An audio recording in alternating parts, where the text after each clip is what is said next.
ভাবিরে ঘরে খাবার দিয়ে আসতে হবে কেন? ভাবি কোথায়? একটু পরে আমরা সবাই ডাইনিং এ একসাথে বসে খাবো। ওই মহারানীর চেম্বারে নিয়ে খাবারটা দিয়ে আসতে হয়। তুই যে বিয়া শাদী করে একটা দাসীবন্দি ঘরে রেখে বিদেশে গেছিস, আজকে 5 বছর যাবত ওই মহারানীর ঘরে নিয়ে খাওয়ান দিয়ে আসতে হয়। তাছাড়া মহারানীর হাতে তো কোনো কামই উঠে না, শুয়ে শুয়ে বয়ে বয়ে খায়। আব্বা, আমার মা এই সংসারে কোনো শান্তি চায় না। সুজনের কানে নানান রকম কান পড়া দিয়ে দিয়া সংসারে নানা রকমের অশান্তি তৈরি করতেছে। কিন্তু কি শুরু করছো তুমি? মা হইয়া আমার 2 ছেলের মধ্যেই সংঘাত লাগাই দিতেছো, আমার সংসারটা ভাঙে দিতে চাইতেছো। মা হইয়া এই কাজ কেউ করে? আব্বা, আপনি কিন্তু শুধু শুধু মারে বকাবকি করতেছেন। আমাদের এত বড় একটা সংসার, ভাবি যদি আসার একটু সহযোগিতা করে তাহলে তো ওর কষ্টটা কম হয়, তাই না? ও কথা লাগা মাথা খেয়াল করছেন আব্বা? কার সাথে কিসের তুলনা করতেছে? হ্যাঁ, আমার বউয়ের বাপের বাড়ি সম্পর্কে ওর কোনো আইডিয়া আছে? থাকবে না কেন? অবশ্যই আছে।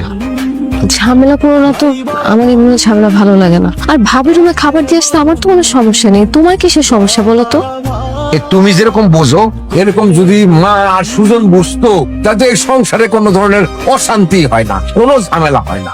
ভাই যে ওর খাবারটা একটু ব্যবস্থা করো। আর ওর রাতের বেলা কি খাবে, রুটি খাবে না ভাত খাবে, এটা একটু জিজ্ঞেস করি। হ্যাঁ, বাহ মিয়া ভাই, বাহ, চমৎকার। দেখলেন আব্বা? ছোট ভাইজান, আরে সাথী, কেমন আছো বোন? বেলাল মিয়া কেমন আছো? আরে ননদিনী আসছে, খবর কি? ভালো আছো?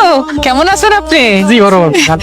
আমার ভাইজান আমার না জানা দেশে চলে আসছে, আমি কি ভালো থাকতে পারি?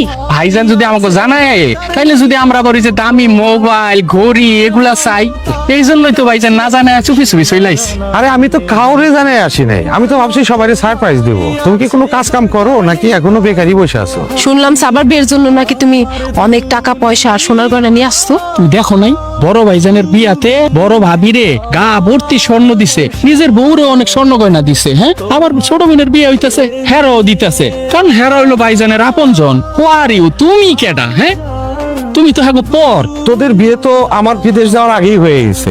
আগে হয়েছে তো কি হয়েছে, বড় ভাবি যদি পরের মাইয়া হইয়া গা ভর্তি গয়না পায়, তাহলে আমি কেন পাবো না? আমার ননদিনী রায়বাঘিনী বাড়িতে পদার্পণের পরেই আমার গয়নাগাটির দিকে চোখ পড়ে গেছে, আমার সাথে তুলনা শুরু করে দিছে। এটা তো ঠিক না। সুজন আমারে আমার বিবাহের সময় গয়নাগাটি দিছে, এটা জানার পরেই তো তুমি সুজনের বউ মানে আশার গায়ের সমস্ত গয়নাগাটি খুলে নিয়ে চলে গেছো। নাও নাই বলো?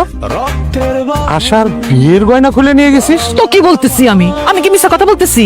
হ্যাঁ নিছি, 1000 বার তোমার কাছে গয়না চাইছি, তুমি কি গয়না পাঠাইছো? তুমি বিদেশ যাওয়ার আগে আমাকে বিয়ে হয়েছে, তাই বলে কি আমি গয়না পাই না? আব্বা টাকা পয়সা খরচ করে তোমার বিদেশ পাঠাইছে, সেই টাকায় কি আমার ভাগ নাই? সেই জন্য তুই আমার বউয়ের বিয়ের গয়না গায়ের থেকে খুলে নিবি? আমি কি করবো? আব্বার ভাইজানি তো আমি নিতে কইলো। আরে ননদি, তুমি দিনের পর দিন বাড়ির উপরে আইসা দপাদপি শুরু করছিলা, আ কথা কু কথা বলতেছিলা গয়নার জন্য।